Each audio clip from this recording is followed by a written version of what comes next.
Train up a child in the way he should go, and when he is old, he will not depart from it. Most times, this training centers just around morals and living right. It should involve everything, including finances. Financial education is not just about money. It's about building great families and raising self-confident children who have the tools to realize their dreams. The best time to start conversation with your children about finances is now. It is often said, practice makes perfect. The little lessons these children learn while young will keep them going when they are older.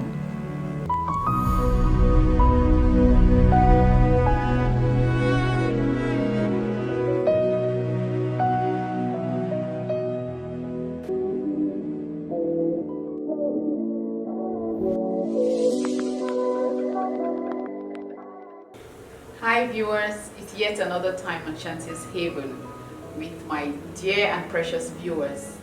I'm so excited today to talk to you or talk with you on a very, very important topic. I used to hear people say money answereth all things. I love money. When they talk about money, I'm kind of excited because actually there are some things people go through just because there is no money. If there was money, they will not go through that. We have the best, the one who fits most in this topic in our studio today. It's really an honor and we're so happy to have Madam Nupo Yolanda with us. Hello Yolanda. Hello Shantia. You're very welcome to Shantia's Haven. We are excited to have you with us. Thank you. Hi viewers. Glad to be here with you. So Yolanda, I hear money answereth all things. That's what I hear. I don't know. When they say money answereth all things, what do they mean? It's, in my opinion, it's possible to do anything with money. Okay. It's possible to do everything, most probably, With money. Okay. Once there's money, life goes on. All right. When I look at our parents and when I look at our lives, there's no parent who give birth to a child and don't want that child to prosper, especially financially. They want the child to make money. You hear parents asking, oh, can't you bring money for this? I need money for drugs. I need money for a house. My life should be better. Your life should be better than mine. And that's the dream of every parent. But then I begin to wonder, this our generation, how do we introduce this concept of money to these children? How? Okay. First and foremost, the first thing I personally told my children is money is a tool. Okay. It's a value piece of paper. Because if you take A4 paper, for example, Yes. and you take a note Yeah. and you put them on fire, truth be told, they burn at the same rate. Yeah. The only thing that prevents the note from burning at the same rate as the A4 paper is the ink that has been infused into it and the way it was handled, treated. So I tell them it's just a piece of paper to which value has been attached. So how you use it and the emotion it brings determines a lot. Okay. So you build your attitude vis-a-vis money and then life continues. We're introducing kids to money. For me, I think the best time is when they get to school age, as young as they are. Okay. Like when children go to school, on this side of the globe, children begin school at 3. Yeah. You can start introducing gradually. Okay. You tell the child what money is. Like, you just make it simple. The basic English is a value piece of paper. So you can be able to buy, like, since kids are always attracted to sweets, you can buy sweet with it. There are coins. You show them what a coin is. Yes. You show them what paper is. Like in Cameroon, we use ZAF. You show them what 500 francs, 50 francs, 25 francs, 100 francs. And you try to tell them the kinds of things they can be able to get with each note. So it gets the child informed. As they grow up, when they get to primary, they will learn, they'll be taught about money, and then they'll be able to appreciate it better. Okay. I know that most parents would like their children to be financially better than they are. But there is this thing that I see. You see a parent who is so hardworking, makes a lot of money, and when the parent dies, it's like everything just goes. And you see some of these parents, their children too are just mediocre. They just live hand to mouth kind of life, and you wonder where it went wrong. And how can our guardians, how can our parents correct that in this our generation? Now, from the little research I was able to do, I realized everything you need to teach a child. The child learns between 1 and at most 8 years. Okay. After 8 years, it becomes pretty difficult to introduce new ideas and certain character traits into a child. For example, if a child isn't able to say please and thank you or I'm sorry by 8, then you can lose hope for the rest of your life. It's the same thing with money. The problem is most of us parents have lost our parental role to the teachers. We expect the teachers at school to teach our children the things we should be teaching them at home. So you need to drill the children on, first and foremost, savings. Okay. In my opinion, first and foremost, savings. The child needs to be taught how to save. I want to make it as practical as possible. When somebody gives my child 100 francs, for example, and they're like, hey mommy, Auntie Days gave me 100 francs, I'm like, excellent. So how do we go about it? First thing I told him was saving is letting go of maybe sucking a sweet today to be able to buy biscuit tomorrow. And that tomorrow may not be like the next day, but it may be later on in life. And so he's like, okay, so I deprive myself of what I like now to get a better thing tomorrow. That's what he asked me. And I said yes. He said, okay. So they are like, okay, mommy, I can save 50 francs. I can get my biscuit for 25 francs. And then with 25 francs, I can be able to do something else. And I'm like, yes, we can go like that. And so you make them know that it is their money. Because there's a general adage, when the child gets 100 francs, you're like, you just grab and keep. The truth is, it goes into the child's future and it affects him negatively. Because they lose their personality vis-a-vis the little things to which we attach value as adults. So, teach the child how to save and build on the child's talent. As our children are born, as they grow up, the truth is we identify little things about them we can build upon. Because we have grown out of the age of getting an 8 to 5 job, you need to be able to spread your tentacles in all directions. So it's not bad drilling them or wanting to get a full-time job, but then try to introduce them to entrepreneurial roles. It's very important at a very young age. And if possible, why not? You can make them, you can pay them for their chores.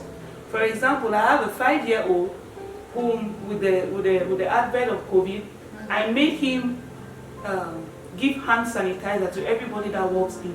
And I bet you, I told him his salary was a particular amount, which I showed him every month. And so he made sure he saw his salary, and I made sure I saved it.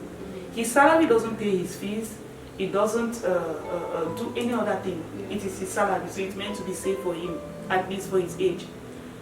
This young man can traumatize you with his bottle of hand sanitizer because he knows that if anybody walks past the door without having his hands sanitized, his salary is going to be cut. And so if at 5 he's that conscious of, I have to work, I need to earn every franc I get, it goes into his memory, and truth be told, unless otherwise, he cannot easily get influenced by negative tendencies because he knows that he has to earn every franc he gets. Wow, that's very, very good. Teaching them to have this entrepreneurial attitude as young as they are, and the aspect of saving. So saving, there is this problem with saving that I hear with most parents. How do you get to saving? Imagine that some money has been given to your child. Do you let all your children keep their money, say in piggy banks, as I hear, or do you keep it for them? And if you keep it for them, how are they sure that that money is still their own in your keeping? Okay. I make them have piggy banks for coins. Okay. And every year we give the bank a name. Okay. So it's fun. The first time I got them a piggy bank, we gave the bank a name, Toys. By the end of that year, they were able to save 45,000 francs CFA. And the toys they wanted costed 70,000. So as opposed to me spending 70,000, I spent 25,000 because their 45,000 contributed to the bulk of the money that was to be spent. And so it got them, because we gave the bank a name and they knew for sure that mommy won't lie and she will meet up with what it was meant for, they were encouraged to keep it the next year. Okay. And the next year we called the bank savings. So they knew that the money from that bank was going to some long stock somewhere, maybe their accounts or something, but the money was meant to be saved since they had already known what savings was about the first year in which they got it.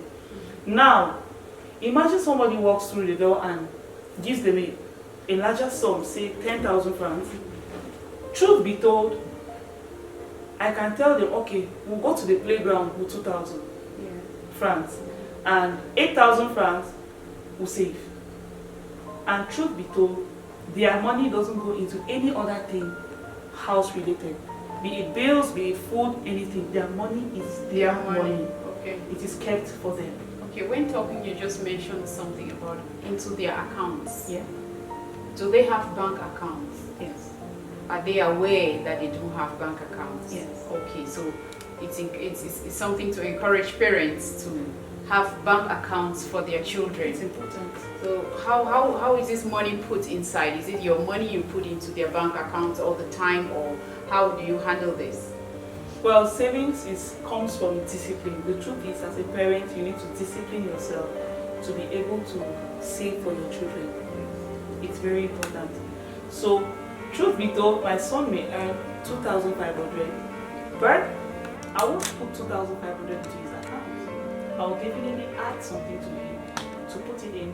So every month I have his 2,500 plus whatever I add to it, Okay. to make his account heavier progressively. Yes. But then I may not come back to show him the book, Yes. but he knows that mommy Yes. has put the money in my account. So he's sure to that extent, and he knows that the money is kept safe somewhere because he knows savings. Wow, that's really wonderful. Something that you're teaching our parents out there and guardians. Now you talked of this entrepreneurial spirit. How are you going to? What kind of things can these our children? Because there could be a guardian, a parent out there who wants to start adopting these things that you're doing with your kids, and they're asking, what thing? How can I introduce them into this entrepreneurial thing? What can I do to get them conscious? Okay. Sometimes you can have them work with you at what you do. Whatever you do, like sometimes you can invite them, hey, come help. There are little things they can do, like kids can do, maybe brushing on something, like I am into pastries and flour related stuff. You can make them brush off something or brush on something, and then the other thing I make them do sometimes is maybe when a client pays off for a service. The oldest one, who is like 8, she's like, can I help you count the money? Okay. So she helps count the money and then she can keep it away. In some way, you're taking away the panic with respect to notes from their minds. Because she will hold maybe 100,000 or 200,000 or 300,000 freely. And then she's like, where can I keep it? And I'm like, you can keep it here. So you get them involved, you take away that fear of money from their minds, so that when they grow up and they have to deal with heavier sums, they are comfortable and confident above all. So we have some parents who they don't, their children may have a particular trend, but they also have this business thing in them. They like to do business, to earn something young. They already know it is, they don't need to hear their parents teach them. It's inborn. What can you do? Because some parents shun it. Some parents don't like it. To some parents, it's belittling. How can my child be moving around selling or something like that? So what message can you give to a parent or someone in that kind of situation? Well, for the part of belittling, I think we shouldn't water down the ideas the kids bring to us. Okay. We should find a better way to communicate whatever ideas we have, so that they don't feel discouraged and they don't feel locked up. Because we want to fan this part of them to flame, and we want them to feel confident about themselves as they grow up. So, personally, my daughter asked me one day, she said she wanted me to make a few stuff and give her so that she could sit out of the gate to sell. I felt, honestly, I was really touched. It moved me to tears, and I was like, wow, that's so intuitive. I appreciated the idea, and I told her, I won't want to get you exposed, because out there, there's a lot more than you think. She is conscious of what she wants to do, but I made her understand that there's a lot more exposure involved in what you want to do than the act itself. And so when I made her understand that, she was like, okay, I understand you. But you see, it doesn't make her feel less confident of what she thought about. Because she was wanting to help. She was like, I was having thinking about something I can do to help you. So she came from the point of wanting to be of some help, of some blessing, financial moreover, to me and the rest of the household, which was good for her age. And so I did not want to make her feel frustrated with the idea she had. And I was like, I really don't want to expose you. Can we just work together? And so when you make her work with you, and then she's able to earn something at the end of the month, she's confident, she's happy. She doesn't feel used. Wow, that's such rich information we're getting here on Shantia's Haven. Dear parents, dear guardians, I believe from now on we will train our kids. We will not be afraid. We will make them see money as just paper that has value. We will make them be confident, be okay around money no matter the amount, so that as they grow older, their mentality too, it's going to change, and the way they see life and see money would also be different, and the way they dream, they see things. There is this thing they say, who you are speaks louder than what you say. So there are these parents I see also who I feel their fear is because they don't actually have that financial confidence. So they don't even know how to pass it on to their children. So I realized that, but I don't know. That means these children will just suffer like this, or? Now, I think the mistake we make very often is we attach value to material things. Value is an aspect of the heart and your thinking. The Bible says, as a man thinketh in his heart, so is he. It doesn't give you What you're thinking. It doesn't tell you, it just says, as you think in your heart, so are you. So, communicate the value you want to see grow in your child, and be that value you are communicating. It mustn't be material, like you must not have it tangible, but the confidence with which you carry yourself around speaks for itself. So be confident and happy, irrespective of where you find yourself. Whether you've eaten or not, whether you have the money or not, remember, money is just a value piece of paper. So please no headaches over it. The saving condition is permanent. And no condition is permanent too. Yeah, thank you. Thank you so much, Yolanda. Thank you so much, our viewers, for your patience and your time. And I believe we're learning something today on Shantia's Haven. Hey, go out there and encourage your kids to make that money big time. Encourage them to save. Encourage them to spend their money wisely, and also be the example for them to see how money is spent wisely, and encourage them to be hardworking. A lot of package today that I've got from her. So Yolanda, I don't know, any last word to our viewers before you go? It's every parent's joy to see their kids financially independent, and it starts at a tender age. please, dear parents, don't neglect doing this to your kids. It's important to teach them the importance of managing money and managing it right. There are books, there are videos, we have so much. The internet is rich with a lot of information. Please go out there, get yourself informed. We don't want to raise another prodigal son who will just wake up, ask for his own share of inheritance, walk away, spend it. But we are grateful to God he came back. But what happens to those children who go away and never come back? We want to have our kids. So dear parents, please, life is so fast now, but please find time for these children. They need us, they need you, they need me to teach them these things and make the world a better place for them and for us. Because their success is our success. Thank you very much. You're welcome. Thank you. And now, just to conclude finally, who is Yolanda? Yolanda is a wife, a mother, and a creative cake artist. Okay. You can find us on Facebook at Yo Cakes, Yo Cakes, like Y-O and Cakes. Yeah. On Instagram, you can find us at Yo Cakes 237. We put up information on what we do on a weekly basis, sometimes bi-weekly or 3 times a week. So you're up to speed with what we've been up to. And I'm a baker. We come up with creative pieces, and we work like that. Creative pieces is making Yolanda look like this and making her raise children with creative ideas also. That was good. Thank you so much.